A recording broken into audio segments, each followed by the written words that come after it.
Good morning everyone, कैसे हैं आप लोग। मैं उम्मीद करता हूं कि बहुत ही अच्छे होंगे। और आप लोगों को पता है कि एसएससी सीजीएल का नोटिफिकेशन बहुत ही जल्दी आने वाला है, तो तैयारी में लग जाइए। अब ये नहीं कि फॉर्म आएगा और उसके बाद आप तैयारी कीजिएगा।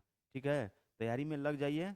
बढ़िया से प्रीवियस क्वेश्चन का प्रैक्टिस कीजिए, प्रत्येक चैप्टर के कॉन्सेप्ट को समझिए। और जितना ज़्यादा क्वेश्चन का प्रैक्टिस कीजिएगा उतना ज़्यादा कॉन्सेप्ट भी क्लियर होगा। नरेशन आप लोगों को बता रहे थे, ठीक है। नरेशन में 5 क्लास हो चुका है, क्लास 6 होगा। और आप लोगों को एक चीज़ और बताना चाहेंगे कि नरेशन को समझने के लिए सबसे पहले आपको टेंस का कॉन्सेप्ट 100% क्लियर होना चाहिए। ठीक है जी, तो चलिए आगे की ओर पढ़ा जाए और समझा जाए। तो उससे पहले एक लाइन है, dreaming is essential but fulfilling them is imperative. सपना देखना जरूरी है, लेकिन उससे भी ज़्यादा जरूरी क्या है, अति आवश्यक, उस चीज़ को पूरा करना। सपना देखने से नहीं होता है, सपना को पूरा करना पड़ता है, दिन रात मेहनत करना पड़ता है।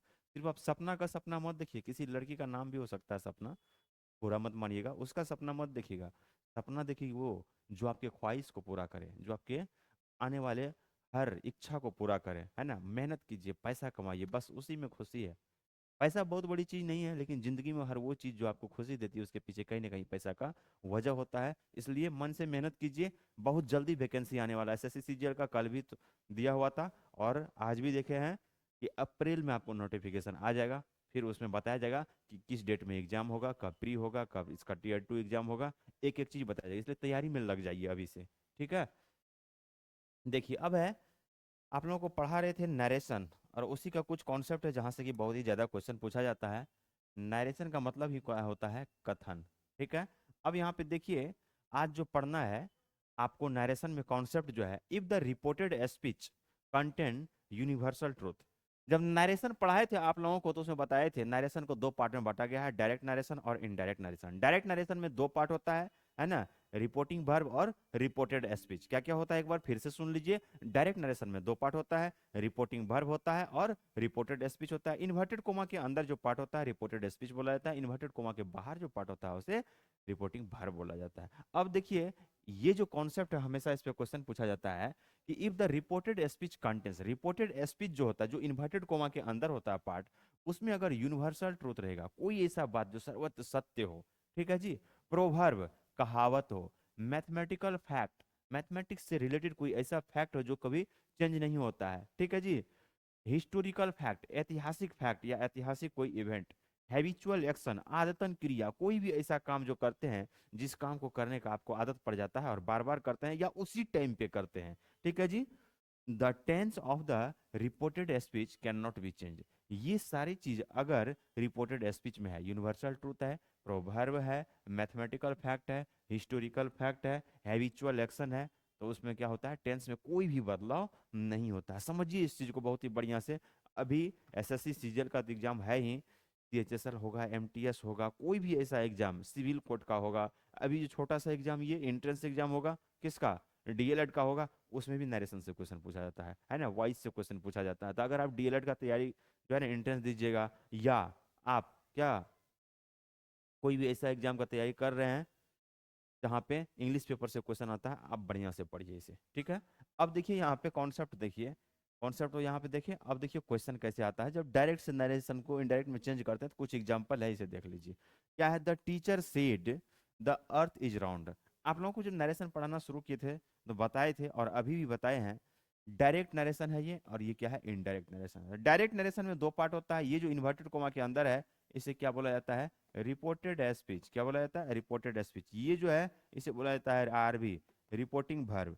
ठीक है जी, जब डायरेक्ट से इनडायरेक्ट में चेंज करते हैं तो ये जो रिपोर्टिंग वर्ब है, ठीक है जी, शेड रहता है डायरेक्ट में तो क्या होता है, इनडायरेक्ट में भी शेड ही हो जाता है, लेकिन शेड टू रहता है तो वो चेंज होता है टोटल। तो शेड है तो शेड में ही बदलेगा, इन्वर्टेड कॉमा के बदले किसका यूज होगा, दैट का यूज होगा। और अभी बताए हैं रिपोर्टेड स्पीच में अगर यूनिवर्सल ट्रूथ रहता है तो क्या होता है, टेंस में कोई बदलाव नहीं होता है। अब है क्या, the earth is round, the teacher said, शिक्षक ने कहा कि पृथ्वी क्या है, गोल है। तो पृथ्वी गोल है, ये बात तो बिल्कुल सत्य है। आप देखे हैं कहीं कि शिक्षक बोल रहे हैं कि पृथ्वी गोल है और आप सपना में सोते पृथ्वी का आकार जो है ना चौखुट नजर आ रहा है, रेक्टेंगल में नजर आ रहा है। पृथ्वी गोल है तो है, आपको लगा कि पृथ्वी कभी जो है ना ऐसे खड़ा हो गया ऊपर की ओर, पृथ्वी गोल है तो है, बिल्कुल सच बात है ना, बिल्कुल सच। तो यूनिवर्सल ट्रूथ में कोई भी चेंज नहीं होती है। तो क्या है, क्या होगा, the teacher said that the earth is round. समझे इस चीज को।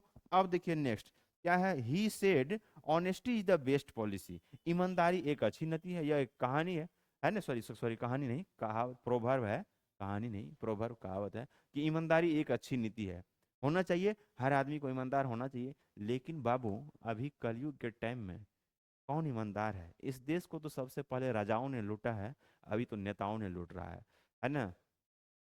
आता है जब पब्लिक के बीच में तो बोलता है, अगर मैं इस देश का राजा होता या इस देश का, इस क्षेत्र का एमपी बनता तो सबका उद्धार कर देता। लेकिन उद्धार सबका नहीं करता है ना, अपने परिवार को आगे बढ़ाता है। यहाँ पे देखिए क्या है, he said honesty is the best policy. अभी के समय में ये सिर्फ कहने भर है कि honesty is the best policy, अधिकतर आदमी में ये चीज रहा नहीं है। तो सेड है तो सेड सेड में ही बदलता है, पहले भी बताए थे। ये पार्ट जो है आपका, ये आर एस रिपोर्टेड स्पीच है, ये जो है आर भी रिपोर्टिंग वर्ब है। इन्वर्टेड कोमा हटेगा, दैट का यूज किया जाएगा, honesty is the best policy, यहाँ पे यही रह जाएगा। क्योंकि जब प्रोवर्ब आया तो क्या होगा, टेंस में कोई भी बदलाव नहीं होगा। बिल्कुल आसान आसान है क्वेश्चन है, समझिए इसे आसानी से। The teacher said India become Republic on 26 January 1950। Teacher ने कहा कि इंडिया जो रिपब्लिक हुआ, जो आजाद हुआ था 26 जनवरी 1950 को। अब यहाँ पे देखिए क्या है कि सेड बदलेगा किस में, सेड में, इन्वर्टेड कोमा के बदले दैट आएगा। ये बात तो बिल्कुल सत्य है ना, है ना। क्या है ये, एक तरह से हिस्टोरिकल फैक्ट है ना, हिस्टोरिकल फैक्ट है, इसमें कोई भी बदलाव नहीं होगा। तो teacher said that India become Republic on 26 जनवरी 1950। समझे इस चीज को? तो डायरेक्ट से नरेशन को इनडायरेक्ट में चेंज किया गया है, डायरेक्ट से इनडायरेक्ट में चेंज किया गया है, डायरेक्ट से इनडायरेक्ट में चेंज किया गया है। कैसे कैसे रूल आता है, ये जो कॉन्सेप्ट है इस पे हमेशा क्वेश्चन पूछा ही गया है। नरेशन बिल्कुल आसान है, एकदम चुटकी में उड़ जाएगा, बशर्ते कि दिल दिमाग लगा करके देखते रहिए। दुनिया में हर चीज आसान होता है, उसे पाने के लिए मेहनत करना पड़ता है ना। जिस चीज को आदमी दिल से चाहता है वो जरूर मिलता है, नहीं चाहता है नहीं मिलता है ना। कुछ चीज ऐसा होता है कि चाह के भी कभी कभी नहीं मिलता है, उसे कुछ संजोग बोला जाता है। कभी कभी ऐसा भी होता है जिसे आप बहुत ही दिल से चाहिएगा, हैं, समझे, लेकिन फिर भी वो आपके पास नहीं आएगा, कहीं और चला जाता है। ये कभी कभी ऐसा होता है, ये सब एक्सेप्शन में चला जाता है। सी सेड 2 and 2 is 4, ये क्या है, मैथमेटिकल फैक्ट है। 2 और 2 क्या होता है, 4 ही होता है। तो ये है क्या आपको, ये पार्ट जो है इन्वर्टेड कोमा के अंदर, ये क्या है, आर एस रिपोर्टेड स्पीच। ये जो सेड है क्या है, आर भी रिपोर्टिंग वर्ब है। सेड हटेगा यहाँ से तो सेड किस में कन्वर्ट होता है, सेड में ही होता है। इन्वर्टेड कोमा के बदले किसका यूज होगा, दैट का यूज होगा। तो सी सेड 2 and 2 is 4 क्या होगा, she said that 2 and 2 is 4, she said that 2 and 2 is 4। उसके बाद देखिए क्या है नेक्स्ट में, कि Rohan said to me I get up early in the morning. ये क्या है, हैबिचुअल एक्शन है, कि आप सुबह में सवेरे जगते हैं, है ना। यह एक हैबिचुअल एक्शन है, और हैबिचुअल एक्शन जो आदतन क्रिया होती है उसे भी दर्शाने के लिए किसका यूज किया जाता है यहाँ पे, कोई सॉरी इसका यूज ही नहीं, इसमें कोई टेंस का बदलाव नहीं होता जब हैबिचुअल एक्शन आता है। तो अब यहाँ पे देखिए सेड टू, जब सेड था तो सेड में बदला, लेकिन जब सेड के साथ टू आएगा तो क्या होता है, यह टोल्ड में कन्वर्ट होता है। इन्वर्टेड कोमा हटेगा, दैट का यूज होगा। अब यहाँ पे बताए थे एक SON, सन रोल यहाँ पे है क्या, कि फर्स्ट पर्सन, सेकंड पर्सन और थर्ड पर्सन बताए थे। फर्स्ट पर्सन, सेकंड पर्सन और third person. First person subject के अनुसार, सेकंड पर्सन ऑब्जेक्ट के अनुसार, थर्ड पर्सन नो चेंज।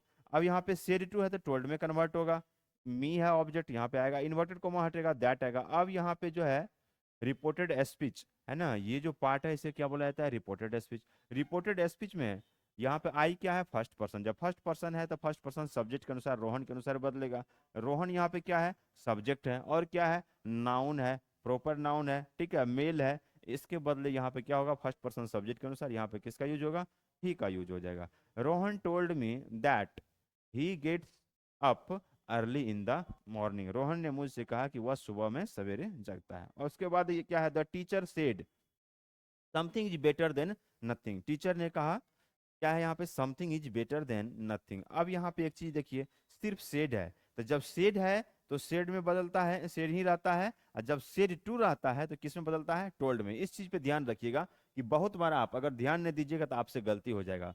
अगर ये ध्यान नहीं दीजिएगा, इसको ध्यान में रखना है कि सेड टू टोल्ड में बदलता है और सेड सेड में ही रहता है। इन्वर्टेड कोमा जब हटेगा तो दैट का यूज किया जाएगा। उसके बाद क्या है, something is better than nothing, something is better than nothing. समझे इस चीज को, इन्वर्टेड कॉमा के बदले दैट का यूज हुआ है। तो अब यहाँ पे देखिए टेंस में यहाँ पे कोई भी बदलाव नहीं होगा। क्या हो जाएगा, the teacher said that something is better than nothing. समझे इस चीज को? जब समझ गए तो आगे की ओर बढ़िए। देखिए ज़्यादा देर का वीडियो लेक्चर नहीं है, बिल्कुल छोटा है, ठीक है। इसमें जो आपको बताया गया है क्या, कि जब रिपोर्टेड स्पीच में क्या होता है, यूनिवर्सल ट्रूथ रहता है, मैथमेटिकल फैक्ट रहता है, ठीक है, कोई प्रोवर्ब रहता है ना, हैबिचुअल एक्शन रहता है, टेंस में कोई बदलाव नहीं होता है। जब आप ये सुन रहे हैं कि टेंस में कोई बदलाव नहीं होता है, तो क्या आप दिल पे हाथ रख के ईमानदारी पूर्वक बोलिए कि नरेशन बनाने के लिए सबसे पहले आपको टेंस का नॉलेज रहना चाहिए कि नहीं रहना चाहिए? टेंस का नॉलेज आपको रहना चाहिए। इसलिए हम आपको फिर से एक बार कह रहे हैं कि नरेशन बनाने के लिए जब बैठते हैं या नरेशन को पढ़ते हैं तो फर्स्ट ऑफ ऑल आप टेंस को समझिए। टेंस का कॉन्सेप्ट क्लियर रहेगा, नरेशन समझना आसान होगा। जैसे आप नाउन जब पढ़ते हैं तो प्रोनाउन का समझना आसान हो जाता है, और नाउन और प्रोनाउन का कॉन्सेप्ट क्लियर है तो एडजेक्टिव आपके लिए आसान हो जाता है। उसी प्रकार जब आप टेंस पढ़ लेते हैं बढ़िया से, टेंस का डीपली कॉन्सेप्ट है, बिल्कुल छोटा सा चैप्टर है, बहुत ज़्यादा कुछ नहीं है, बढ़िया से पढ़िएगा सब कुछ आसान हो जाएगा। तो क्या होता है, नरेशन आपका आसान हो जाता है। और हर कॉम्पिटेटिव एग्जाम में यहाँ से क्वेश्चन आता है। क्वेश्चन ही नहीं आता है, जब कभी भी आप इंग्लिश बोलिएगा और करेक्टली इंग्लिश बोलिएगा तो वहाँ भी यूज होता है। बहुत आदमी क्या करता है, इंग्लिश बोलने के लिए ग्रामर का कोई कॉन्सेप्ट नहीं यूज करता है, उसका एक इंटेंशन रहता है, इरादा रहता है कि मुझे इंग्लिश बोलना है। आप गलत तरीके से इंग्लिश बोलिए या अकॉर्डिंग टू ग्रामर बोलिए, थोड़ा सा उसमें अंतर हो जाता है।